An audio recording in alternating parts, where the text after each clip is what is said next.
पिंकी चिड़िया बहुत ही मेहनती थी। उसको बदलते मौसम के अनुसार तरह तरह की खेती करने में बहुत मज़ा आता था। उसकी मेहनत के कारण वह हर बार अच्छी फसल उगा लेती थी। एक दिन उसने अपनी दोस्त मीनू से कहा, मीनू बहन, आज तुम्हारा कहाँ जाने का इरादा है? पिंकी, आज मैं शहर जा रही हूँ। शहर किस लिए जा रही हो मीनू? मुझे शहर जाकर बहुत सारी शॉपिंग करनी है और मुझे अपने लिए हार लेना है और बहुत सारा सामान लेना है। बताओ पिंकी, तुम्हें क्या काम है? मीनू, क्या तुम मेरे लिए वहाँ से प्याज के बीज ला सकती हो? अरे वाह पिंकी वाह, मैं बाजार जा रही थी। तुम अपने लिए बहुत सारी चीज़ मंगा सकती हो, लेकिन ये क्या, तुम तो प्याज के बीज मंगा रही हो। तुम्हारा ध्यान ज़्यादातर मेहनत में ही लगा रहता है। हाँ मीनू बहन, आप तो बस मेरे लिए प्याज के बीज ले आना। अच्छा, तो तुम्हारा इस बार प्याज की खेती करने का इरादा है? हाँ मीनू बहन, इस बार मैं प्याज की खेती करूँगी। इस बार प्याज ज़्यादा होने की उम्मीद है।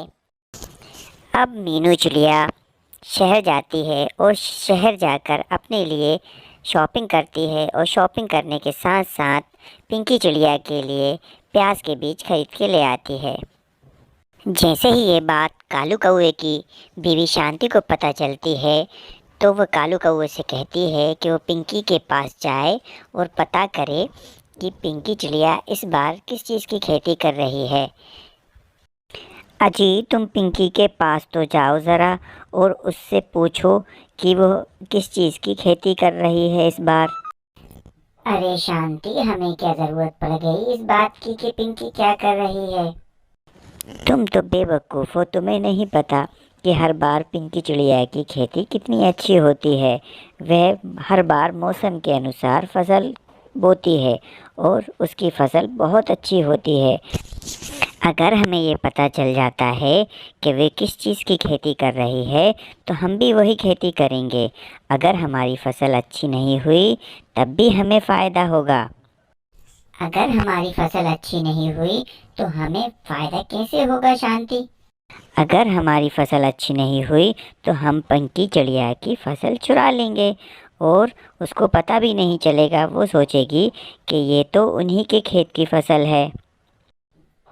तुम्हारा आइडिया तो बहुत ही अच्छा है शांति। मैं अभी पिंकी के पास जाता हूँ और इस खबर को पुख्ता करता हूँ कि पिंकी क्या बोलने वाली है। अब कालू कौवा पिंकी चिड़िया के पास जाता है और पिंकी चिड़िया के पास जाकर पिंकी से कहता है, पिंकी बहन, मैंने सुना है आप प्याज की खेती करने वाली हो। हाँ कालू भैया, इस बार प्याज की खेती होने की अधिक संभावना है। अच्छा पिंकी, ये तो बहुत ही अच्छी बात है कि तुम इस बार प्याज की खेती करने वाली हो। इस बार मैं भी सोच रहा हूँ कि मैं प्याज की खेती करूँ। पिंकी, प्याज की खेती होने की इस बार अधिक संभावना है। तुम सच कह रही हो। अगर हमने इस बार प्याज को बोया तो हमें बहुत मुनाफा हो सकता है। हाँ कालू भैया, यही सोचते हुए मैं प्याज की खेती करने की सोच रही हूँ। अब तो मैंने बीज भी मंगवा लिया है। अच्छा, तो मैं चलता हूँ पिंकी।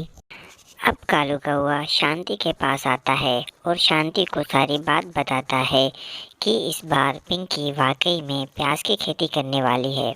ये सुनकर शांति बहुत खुश होती है और वो भी प्याज की खेती करने की तैयारी करने लगती है। शांति भी शहर से प्याज के बीज मंगवा लेती है।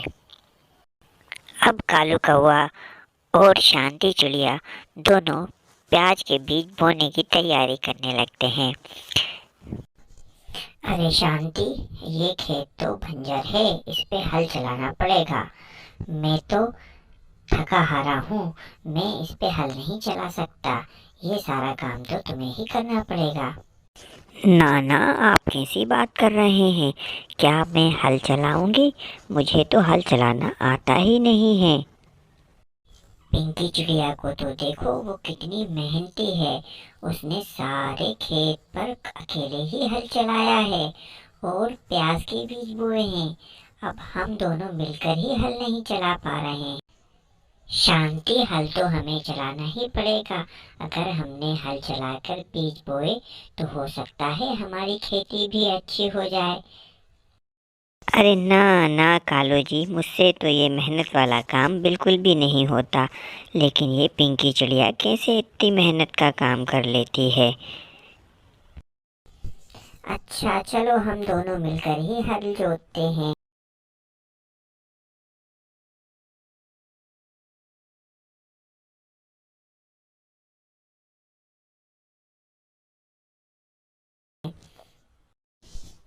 इतनी देर हल जोतने के बाद भी पूरा का पूरा खेत जुता ही नहीं।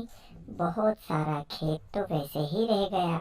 चलो, हम इतने में ही प्याज के बीज बो देते हैं। दूसरी तरफ पिंकी चिड़िया खेत जोत रही थी और बहुत मेहनत कर रही थी। उसने बहुत मेहनत करते हुए पूरे खेत को जोत डाला। जुताई के बाद भी पिंकी चिड़िया बस करने का नाम ही नहीं ले रही थी। वे प्रतिदिन खेत पर जाती और खेत को की रखवाली करती और उस पर पानी डालती। पिंकी की लगातार देखभाल से प्याज दिन ब दिन बड़ी होने लगी। और इधर कालू कौआ और शांति अपनी प्याज में पानी ही नहीं दे रहे थे। शांति कालू कौवे से कहती है, अरे कालू जी, हम लोग तो अपने खेत में पानी ही नहीं दे रहे, तो हमारी प्याज कैसे बड़ी होगी। अरे शांति, रोज रोज पानी देना मेरे बस की बात नहीं है। मुझसे ना हो पाएगा ये सब। अरे कालू जी, अगर हमने खेत में पानी नहीं दिया तो हमारी प्याज तो बहुत ही बेकार हो जाएगी। अरे शांति, तुम क्यों फिक्र कर रही हो। पिंकी है ना, पिंकी जो हमारे लिए प्याज बो रही है, हम उसकी प्याज ले लेंगे। अरे कालू जी, ले लेंगे या चुरा लेंगे। अरे शांति, वही तो। अब कुछ दिन बाद पिंकी के खेत में प्याज की अच्छी फसल होती है और कालू और शांति के खेत में प्याज बहुत कम पैदा होती है। परंतु पिंकी अभी भी कड़ी मेहनत कर रही थी। अब वह प्याज को लेकर बाजार बेचने जाने लगी। अब जैसे ही पिंकी बाजार प्याज बेचने जाती, कालू और शांति उसके खेत पर आ जाते और प्याज तोड़कर अपने घर ले जाते और घर वाले प्याज को बेचते। अरे कालू जी, इस बार तो हमने बहुत सारा पैसा कमा लिया। सही कहती हो शांति, इस बार तो हमने बहुत ही पैसा कमा लिया। देखा कालू जी, मेरी तरकीब बहुत काम आई ना। अरे सच कहती हो शांति, तुम्हारी तरकीब ही की वजह से तो हमने इतना पैसा कमाया है। उधर पिंकी चिड़िया ये देख देख कर परेशान थी कि आखिर उसके खेत की प्याज जा कहाँ रही है। उसने इसकी शिकायत मीनू तोती से की। अरे मीनू बहन, इस बार मेरी प्याज पता नहीं कहाँ चली जा रही है। जितनी प्याज मैंने बेची नहीं है, उससे अधिक प्याज मेरे खेत से कट गई है। अब तुम ही बताओ मीनू बहन, ये सब क्या हो रहा है। मुझे तो कुछ समझ नहीं आ रहा। अच्छा पिंकी बहन, मैं ऐसे तो कुछ कह नहीं सकती। मुझे देखना पड़ेगा आखिर ये हो क्या रहा है, इसके बाद ही मैं तुम्हें कुछ कह सकती हूँ।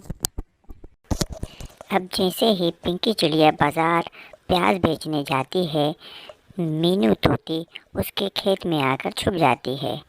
तो वह देखती है कि कालू तोता और शांति उसके खेत से प्याज चुरा रहे हैं और वे ये सारा किस्सा आकर पिंकी चिड़िया को बता देती है। अब दोनों योजना बनाते हैं शांति चिड़िया को और कालू तोतों को रंगे हाथ पकड़ने के लिए। अगले दिन पिंकी चिड़िया बाजार जाने का नाटक करने लगती है और मीनू तोती के साथ आकर खेत में छुप जाती है। जैसे ही कालू कौआ और शांति उस खेत में आकर प्याज चुराने लगते हैं, वह उनको रंगे हाथों पकड़ लेती हैं। अरे कालू भैया, तुम तो मेरे खेत से ही प्याज चुरा रहे हो। अरे पिंकी बहन, मुझसे गलती हो गई, ये सब इस शांति की वजह से हुआ है। अरे काले कौवे, ये मेरी कोई गलती नहीं है, इसका कारण तू खुद है। अब दोनों पिंकी से माफ़ी मांगते हैं और इस बात का प्रण लेते हैं कि वे कभी चोरी नहीं करेंगे। इस कहानी से हमें यह सीख मिलती है कि हमें हमेशा मेहनत से ही कार्य करना चाहिए। मेहनत करने वाला व्यक्ति ही हमेशा सफल होता है।